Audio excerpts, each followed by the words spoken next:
Hi hi hi hi Raayan அந்த படத்தை பற்றி தான் இந்த வீடியோவில் பார்க்க போகிறோம்.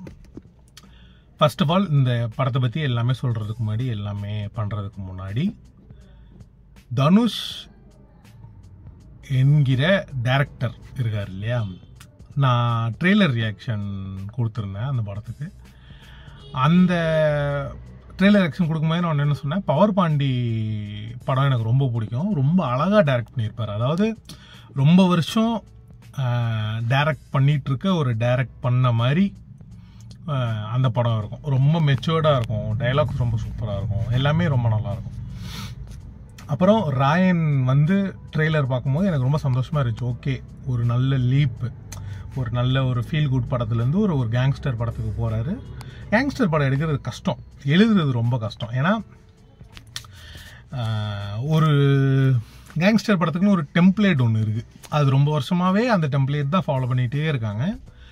மோஸ்ட் யூஸ்டு இப்போ இந்த மாதிரி மாஸ் ஹீரோ கேங்ஸ்டர் படத்துக்கு ரொம்ப வருஷமாக யூஸ் பண்ணிகிட்டு இருக்க ஒரு டெம்ப்ளேட் பாஷா டெம்ப்ளேட் அப்படின்னு சொல்லுவாங்க. அதுக்கு முன்னாடிலாம் அந்த டெம்ப்ளேட் இருக்குன்னு நினைக்கிறேன். ஆனால் நம்ம ஊரில் அதை பாஷா டெம்ப்ளேட் அப்படின்வாங்க. பாஷா டெம்ப்ளேட்னா என்ன அப்படின்னா இப்போது ஒரு ஹீரோ இருக்கார், அவர் ரொம்ப சின்ன ஆளாக இருப்பார், அவர் அடி வாங்கிக்கிட்டே இருப்பார்.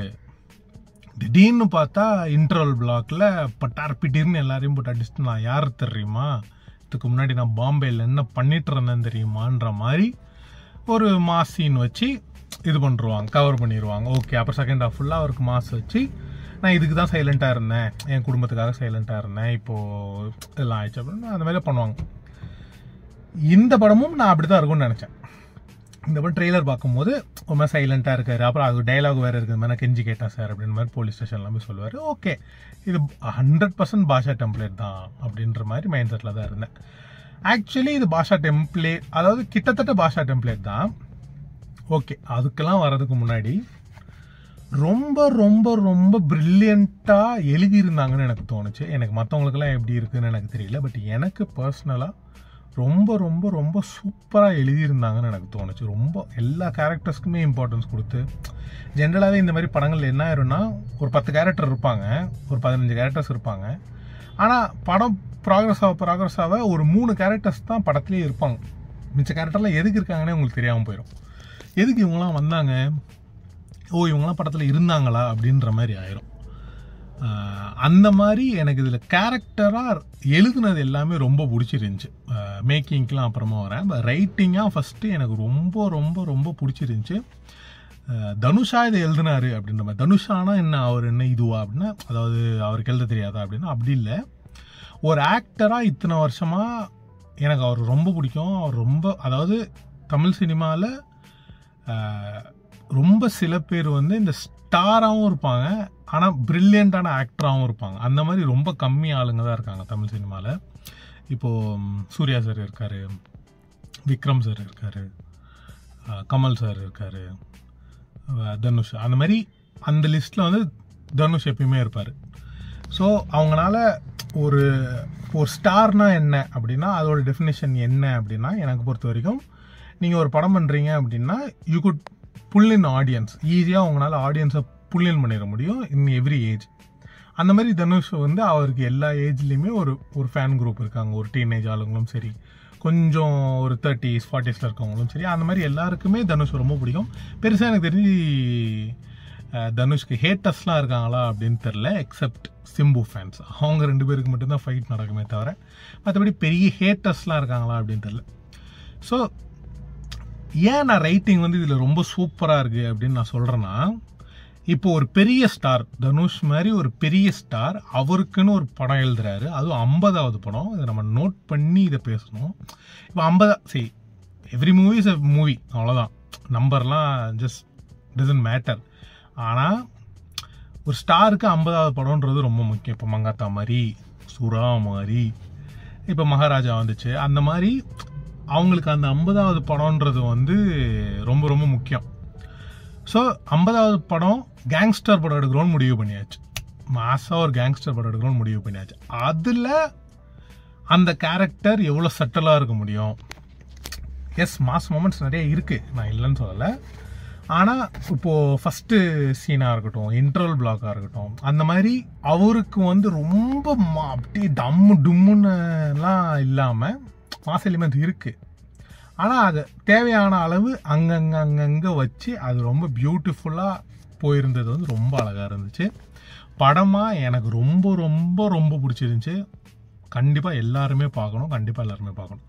ஸோ அதுக்கப்புறம் ஆப்வியஸாக நிறைய ஸ்பாய்லர்ஸ் இருக்கும். பார்க்காதவங்க, படம் பார்க்காதவங்க பார்த்துட்டு வந்து பாருங்கள். இல்லை பிரச்சனை இல்லைன்னு நினைக்கிறவங்க பார்த்துட்டு போய் படம் பாருங்கள். ராயனோட கதை என்ன அப்படின்னா வந்து ஃபஸ்ட்டு சீன்லேயே அவங்க அப்பா அம்மா வந்து இதை வந்துடுறோம் அப்படின்னு சொல்லிட்டு போகிறாங்க.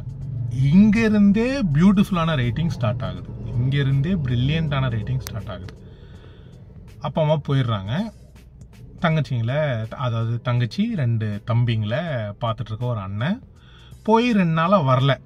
என்னாச்சுன்னு தெரில. ஸோ அவர் ஒரு மாதிரி அண்ணன் வந்து என்னாச்சுன்னு தெரிலையேன்னு சொல்லி பார்த்துட்ருக்காரு. அப்போ அந்த ஊரில் இருக்க ஒருத்தர் வந்து மாதிரி அவரோட தங்கச்சி துஷாரா விஜயன் வந்து தங்கச்சியை வந்து விலை பேசி வாங்குறதுக்காக வந்திருக்கார் ஒரு கிராமம் சைடில். ஸோ விலை பேசி வாங்குறதுக்காக வந்திருக்காரு. இது தனுஷ் கேட்டுடுறாரு, அதாவது ராயன் கேட்டுடுறாரு. கேட்ட உடனே ஓகே இங்கே இருந்தால் நம்மளுக்கு வேலைக்கு ஆகுதுன்னு சொல்லிட்டு வேற எங்கேயாச்சும் போயிடலாம் அப்படின்னு சொல்லிட்டு அப்போவே வைலன்ஸில் இறங்குறாரு, சிஜிக் பண்ணுறாரு. அப்போ வந்து சிஜிக் பண்ணிட்டு தான் அங்கேருந்து தப்பிக்கிறாரு.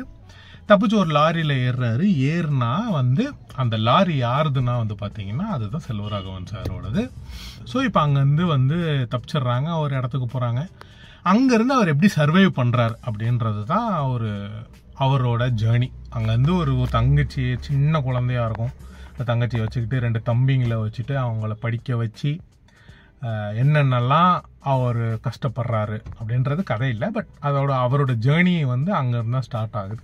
அந்த அப்பா அம்மா என்ன ஆனாங்க, அவங்க ஏன் போனாங்க, அவங்க செத்துட்டாங்களா, இல்லை அவங்க அந்த படத்தில் சொல்கிற மாதிரி இவங்க வேணான்னு போயிட்டாங்களா அப்படின்னு எதுவுமே சொல்லியிருக்க மாட்டாங்க. ஆக்சுவலி எனக்கு அதுவே ரொம்ப இன்ட்ரெஸ்டிங்காக இருந்துச்சு. என்ன ஆச்சு, அதோட பேக் ஸ்டோரி என்ன அப்படின்னு வந்து மேபி சில பேருக்கு இரிட்டேட்டிங்காக இருக்கலாம், என்ன ஆச்சுன்னு சொல்லுங்கடா அப்படின்ற மாதிரி. ஆனால் எனக்கு அது ரொம்ப பிடிச்சிருந்துச்சு. என்னமோ ஆயிடுச்சு, அவங்க போயிட்டாங்க. அதாவது அந்த ரீசன் தெரிஞ்சிருந்தா ராயன் வந்து ஒரு லைட்டாக ஒரு கோவமான மோட்லேயே இருப்பார். அதாவது ஒரு ரெஸ்பான்சிபிளான ஒரு எல்டர் சன் எப்படி இருப்பாங்களோ அதே மாதிரி இருப்பார். இதோட கேரக்டரைசேஷன் வந்து ரொம்ப சூப்பராக இருந்துச்சு. இப்போ ராயன் வந்து பார்த்தீங்கன்னா ரொம்ப வந்து ஒரு ரெஸ்பான்சிபிள் அண்ணன், எந்த பிரச்சனைக்கும் போகக்கூடாது, நம்ம பாட்டு நம்ம வாழ்க்கையை வாழ்ந்துட்டு இருக்கணுன்ற மாதிரி ஒரு அண்ணன். அதுக்கப்புறம் ஒரு பையன் இருக்கான். அந்த பையன் வந்து எப்படின்னா ஒரு குடிக்காரன், எந்த ரெஸ்பான்சிபிலிட்டியும் இல்லாமல் ஒரு மாதிரி சில்லாக ஃபன் பண்ணிக்கிட்டு லவ் பண்ணிக்கிட்டு அப்படி இருக்க ஒரு கேரக்டர். அது கீழே ஒரு தம்பி இருக்கான். அந்த தம்பி வந்து அதாவது ஃபஸ்ட்டு ராயன், தனுஷ், அப்புறம் அடுத்து வந்து சந்தீப் கிஷன் பண்ணியிருக்காரு. அடுத்து வந்து நம்ம விக்ரம் படத்தில் கமலுக்கு பையனாக வருவார் இல்லையா, அவர் வந்து எப்படின்னா காலேஜ் போயிட்டு ஒரு மாதிரி ஒரு மிட் ஆவரேஜான ஒரு ரெஸ்பான்சிபிலிட்டியோட அப்படி இருக்கிற ஒரு பையன். அப்புறம் தங்கச்சி, அண்ணன் தான் உலகம் அப்படின்னு இருக்கிற ஒரு தங்கச்சி. அண்ணனுக்கும் வந்து தம்பிங்களை விட தங்கச்சி மேலே ஒரு கண்ணு, அந்த மாதிரி ஒரு பாசம் அப்படின்ற மாதிரி இருக்க ஒரு ஃபேமிலி. இங்கே எனக்கு ரொம்ப ரொம்ப ரொம்ப பிடிச்ச ஒரு விஷயம் என்னென்னா, இந்த பாஷா டெம்ப்ளேட் சொல்கிறோம் இல்லையா, அதாவது சைலண்டாகவே இருக்கிற ஒரு ஆள் திடீர்னு வெடிப்பாரு, நம்மளுக்கு தெரியும். டொமால்னு வெடிச்சு டேய் நான் எவ்வளோ பெரிய ஆளுன்னு தெரியுமா அப்படின்னு அவர் காட்டுவார், நம்மளுக்கு தெரியும். அண்ட் அது இன்டர்வல் பிளாக் முன்னாடி தான் காட்டுவார், நம்மளுக்கு தெரியும். அந்த இன்டர்வலில் ஒரு பேங்கோட முடிப்பாங்க அப்படின்றது அது ஆப்வியஸாக தெரியும். ஆனால் அங்கே என்ன மேட்டர்னா, எதுக்காக அவர் மாறுறாரு, எதுக்காக அவர் மாணிக்கத்துலேருந்து பாஷாவாக மாறுறாரு அப்படின்றது தான் அங்கே பாயிண்ட். நிறைய படத்தில் என்ன ஆகும்னா சும்மா அதுக்கு ஒரு காரணமே இருக்காது, சும்மா ஒரு மாசுக்காக அங்கே அந்த இடத்துல அவங்க மாஸ் காட்டிருக்குன்னு அவசியமே இல்லை, பட் சும்மா காட்டுவாங்க. ஓகே நான் பெரிய ஆளுன்னு காட்டுறேன்றக்கா காட்டுவாங்க. ஆனால் இந்த படத்தில் அது ரொம்ப பியூட்டிஃபுல்லாக, அதாவது இந்த தம்பி வந்து, அதாவது இந்த சந்தீப் கிஷன் அந்த செகண்டில் இருக்க பையன் வந்து நிறைய பிரச்சனை பண்ணிக்கிட்டே இருக்கான், குடிக்கிறான், எங்கே போனாலும் அடிச்சுக்கிறான், சண்டை போடுறான் அப்படின்னும் போது ஒரு இடத்துல வந்து 2 கேங் இருக்காங்க இந்த படத்தில். ஒன்று சேது கேங், இன்னொன்று துரை கேங். இந்த 2 கேங் ஆளுங்க வந்து இந்த 2 கேங் ஆளுங்களையும் வந்து அதாவது இந்த எல்லா ரவுடிசத்தெல்லாம் ஒழிக்கணும்னு பிரகாஷ் ராஜ் சார் இருக்கார். அவர் ஒரு போலீஸ்.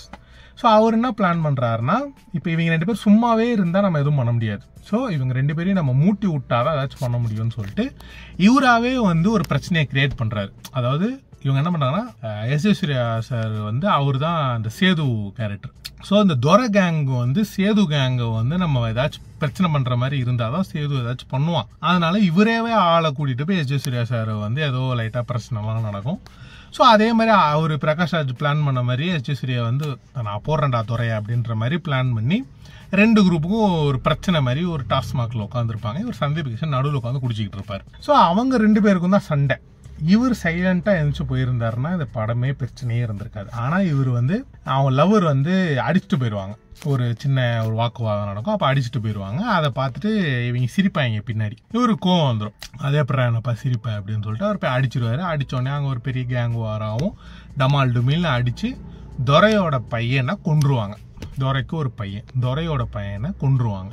அது நம்மால் தான் கொல்லுவார், சந்தீப் கிஷன் தான் கொல்லுவார். ஸோ இப்போ இந்த விஷயம் வந்து அவர் வீட்டுக்கு வந்ததுக்கு அப்புறமா நம்ம சேகரண்ண, அதாவது சேகரண்ணனா யாருன்னா நம்ம செல்வராகவன் சார் வந்து கால் பண்ணி இந்த மாதிரி வந்து கொண்டாங்க, நம்ம துரை அண்ணன் பையனை கொண்டாங்க சொல்றீங்களா, இங்கே வெளியே போய்க்காதீங்கன்னு தெரிஞ்சிடும் இவங்க எல்லாருக்குமே. அதாவது நம்ம ராயனுக்கு, தங்கச்சிக்கு, தம்பிக்கு எல்லாருக்கும் தெரிஞ்சிடும் இவன் தான் கொண்டான் அப்படின்னோடனே. அப்போ துரை உடனே கால் பண்ணி என்ன சொல்லுவாரு, இந்த மாதிரி உன் தம்பியை வந்து விட்டுரு, நான் வந்து இந்த அவனை மட்டும் கொண்டுடுறேன், நீங்களாம் வாழுங்க அப்படின்னு. ஸோ இங்க தான் வந்து இந்த பாஷா மொமெண்ட் ஓப்பன் ஆகுது. இந்த பாஷா மொமெண்ட் ஓப்பன் ஆகி இங்கேயுமே எதுக்கு பாஷா மொமெண்ட் ஓப்பன் ஆகுதுன்னா அவர் மாஸ் காட்டுறதுக்காக கிடையாது, என் ஃபேமிலி உயிரோட இருக்கணும். இப்போ நான் தம்பியை விட்டேன்னா செத்துருவாங்க, 10 வரை போட்டுருவோம். ஸோ நம்ம ஃபேமிலி எனக்கு முக்கியம் அப்படின்றனால போய் அவர் இறங்கி சண்டை போட்டு எல்லா பிரச்சனையும் முடிச்சிடுறாரு. ஸோ செகண்ட் ஹாஃப்ல பிரச்சனைகள் நடந்துட்டே இருக்கு, இவங்க வாழ்ந்துட்டே இருக்காங்க. எங்க பெரிய கான்ஃபிளிக்ட் ஓப்பன் ஆகுதுன்னா இங்க வந்து சண்டை நடந்துகிட்டே இருக்கு. ஒரு கட்டத்துல வந்து துர்கா அவங்களோட பேர், நம்ம வந்து ராயனோட தங்கச்சி பேர் துர்கா, அவர் கடத்திட்டு போய் எஸ் ஜே சூர்யா அவங்க வீட்டில் வச்சிருவாங்க. அதை போய் ஒரு இது பண்ணி தூக்கிட்டுலாம் வந்துருவாங்க. துர்காவை ஒரு ஆட்டோல ஏற்றிட்டு போயிடுவாங்க வில்லன் குரூப். அப்போ வந்து இவர் வந்து அங்க இங்க வெட்டு வாங்கி எல்லாரையும் சண்டை போட்டுக்கிட்டு இருப்பாரு. பார்த்தா பின்னாடி 2 தம்பிங்க வந்துருவாங்க. அதோட தனுஷ் வந்து டேய் இந்த மாதிரி துர்கா ஆட்டோல தூக்கிட்டு போயிட்டாங்க, போய் நீ அவங்கள பாரு, நான் இவங்களை சண்டை போட்டுக்கிறேன் அப்படின்ற மாதிரி சொல்லிட்டு இருக்கும் போது உரும்பும் வேங்க ஒரு மான் முட்டி தோத்தேனடி அப்படின்ற மாதிரி எனக்கு என்ன பாயிண்ட் நான் பார்த்துச்சா, இந்த கொடி படத்துல வந்து த்ரிஷா வந்து அப்படின்னு சொல்லி எக்ஸ்பெக்ட் பண்ணாத டைம்ல தனுஷ் வந்து குத்திடுவாங்க. அந்த மாதிரி ராயனோட பிரதர்ஸ் வந்து 2 பேரையும் குத்திடுவாங்க தனுஷை. அது ஏன் குத்துவாங்க அப்படின்னா வந்து அவங்க 2 பேரும் காசுக்காக எஸ் ஜே சூர்யாவோட கேங்ல போய் தனுஷ்க்கு தெரியாம சேர்ந்துருவாங்க. ஸோ எஸ் ஜே சூர்யா வந்து பிளான் பண்ணி இவங்களை வச்சே நம்ம இவங்க ராயனை போட்டுருவோம் அப்படின்னு சொல்லிட்டு இந்த மாதிரி ஒருத்தன் யாருன்னு சொல்ல மாட்டான் அந்த எஸ் ஜே சூர்யா, இந்த மாதிரி என்னை போட ஒருத்தன் வரான், இந்த மாதிரி நீங்க 2 பேரும் போங்க அப்படின்ற மாதிரி சொல்லிடுவாங்க. இவங்களும் தெரியாம தான் போவாங்க. ஆனா அங்க ஒரு இன்சிடென்ட் நடக்கும், எல்லாமே நடந்துரும். ஸோ அங்கிருந்து இப்போ இவங்களுக்கு என்ன ஆயிரும்னா துர்காவை ரேப் பண்ணிடுவாங்க. இப்போ இவங்களை வந்து தனுஷே வந்து பிட்ரே பண்ணிட்டாங்க. ஸோ இந்த 2 தான் கான்ஃப்ளிக்ட். அதுக்கப்புறமா நடக்க போற எல்லா விஷயத்துக்கும் இது 2 தான் கான்ஃப்ளிக்ட். துர்காவை எஸ் ஜே சூர்யாவோட அடியால் ரேப் பண்ணிட்டான். இப்போ 2 பிரதர்ஸுமே, அதாவது உயிருக்கு உயிரா வந்து வாழ்க்கை ஃபுல்லா இவங்க தான் அப்படின்னு இத்தனை வருஷமா ஒர்க் பண்ண எல்லாமே அந்த ஒரு பிட்ரேயல் மொமெண்ட்டுக்கு தானா அப்படின்ற மாதிரி அங்க தனுஷ் ரியலைஸ் பண்ணி அங்கிருந்து அவங்களோட லைஃப் எப்படி மாறுது. இப்போ எஸ் ஜே சூர்யா கேங் ஜெயிச்சுச்சா, தனுஷ் கேங் ஜெயிச்சுச்சா அப்படின்னு. தனுஷ் கேங்னா யாரு, தனுஷ், செல்வராகவன் சார், அப்புறம் துர்கா. ஸோ இவங்க தான். ஸோ இப்போ வந்து இப்போ பழி வாங்கினாங்களா, துர்கா வந்து அவங்கள ரேப் பண்ண ஒரு பழி வாங்கினாங்களா, தனுஷ் சார் வந்து ராயன் வந்து தம்பிங்கள என்ன பண்ணாரு, நம்ம இவரை என்ன பண்ணாரு, எஸ் ஜே சூர்யாவை என்ன பண்ணாரு, கடைசியா பிரகாஷ் ராஜ் வேற ஒரு ட்ரிக் ஒன்று பண்றாரு எஸ் ஜே சூர்யாவை கொல்றதுக்கு அப்படின்ற மாதிரி நிறைய விஷயங்கள் நடக்குது. எனக்கு இந்த படம் முடியும் போது ஒன்னே ஒன்று என்ன தோணுச்சுன்னா, நிறைய படங்கள் இப்போ தமிழ் சினிமால என்ன பண்றாங்கன்னா, தமிழ் சினிமால இல்லை இந்தியன் சினிமாலே பண்றாங்க, தேவையில்லாம பார்ட் 2 எடுக்கிறாங்க. அது எதுக்கு பார்ட் 2 எடுக்கிறாங்கன்னு அவங்களுக்கே தெரிய மாட்டேங்குது, நமக்கும் தெரிய மாட்டேங்குது, அது என்னன்னே புரிய மாட்டேங்குது. ஆனா இந்த படத்துக்கு எனக்கு பார்ட் 2 எடுக்கணும்னு தோணுச்சு. ஏன்னா நிறைய விஷயங்கள் இருக்கு. இப்ப பார்ட் 2ல வந்து இப்ப ராயன் உயிரோட இருக்கிறது பிரகாஷ் ராஜ் சாருக்கு பிரச்சனை. அதாவது பார்ட் 2ல என்னென்ன காட்டலாம் அப்படின்னு சொல்றேன். பிரகாஷ் ராஜ் சாருக்கு பிரச்சனை ராயன் உயிரோட இருக்கிறது. இப்ப தங்கச்சியை கூட்டிட்டு அவர் எங்கேயோ போயிடுறாரு கடைசியா. இப்ப அவங்க எங்க போறாங்க, அவங்க எங்க சர்வைவ் பண்றாங்க அப்படின்ற மாதிரி. அண்ட் இந்த படத்துல கடைசியா ஒன்னு சொல்லி முடிக்கணும் அப்படின்னா, இந்த படத்துல எனக்கு ரொம்ப பிடிச்ச விஷயமே கேங்ஸ்டர் படம்னாலே சொன்ன மாதிரி இப்போ பாஷா டெம்ப்ளேட்ல அவர் பிளாஷ்பேக்கை காட்டுவாங்க. அவர் எவ்வளவு பெரிய ஆளு, அவர் மாசு அப்படின்றதெல்லாம் காட்டுவாங்க. ஆனா இதுல அந்த மாதிரிலாம் ஒண்ணுமே இல்லாம அவன் பெரிய ஆள், அவன்கிட்ட வச்சுக்காத, அவன்கிட்ட வச்சுக்கிட்டா அவன் உன்னை செஞ்சிருவான் அப்படின்றத மட்டும் டைலாக்ஸ்ல மட்டும் பிளேஸ் பண்ணிட்டு, தேவையில்லாம அதுக்கு ஒரு 20 minutes ஃபிளாஷ்பேக்கோ இல்ல இவருக்கு தேவையில்லாத ஒரு லவ்வோ அந்த மாதிரிலாம் எதுவுமே இல்லாம நம்மளை பிலீவ் பண்ண வைக்கிறாங்க. ஓகே இவன் கொஞ்சம் கேங்ஸ்டர், இவன் கிட்ட நம்ம நோண்டக்கூடாது அப்படின்னு நம்மளை பிலீவ் பண்ண வைக்கிறாங்கல்ல, அதுவே ஆக்சுவலி ரொம்ப சாட்டிஸ்ஃபைங்கா இருந்துச்சு. தேவையில்லாம ஃபிளாஷ்பேக் போய் கட் பண்ணி அதெல்லாம் பண்ணாம இவன் கொஞ்சம் பெரிய ஆள்பா, இவன்கிட்ட நோண்டாம இருக்கணும் அப்படின்னு நம்மளை பிலீவ் பண்ண வைக்கிறாங்க. இது எல்லாமே ஒரு பிரில்லியண்டான ரைட்டிங் ஆல மட்டும்தான் முடியும். சினிமோட்டோகிராஃபிலாம் பீக்ல இருந்துச்சு, லைட்டிங்லாம் வேற மாதிரி இருந்துச்சு. ஒரு ஸ்டாண்டர்ட் செட் பண்ணியிருக்காங்க இந்த படத்துல. ஒரு கேங்ஸ்டர் படத்துக்கு இப்படியும் லைட் பண்ணலாம் அப்படின்னு ஒரு செம்ம ஸ்டாண்டர்ட் செட் பண்ணிட்டாங்க. வேற லெவல்ல இருந்துச்சு. எனக்கு படமாவே எனக்கு ஹோல்சமா எனக்கு ரொம்ப பிடிச்சிருந்துச்சு.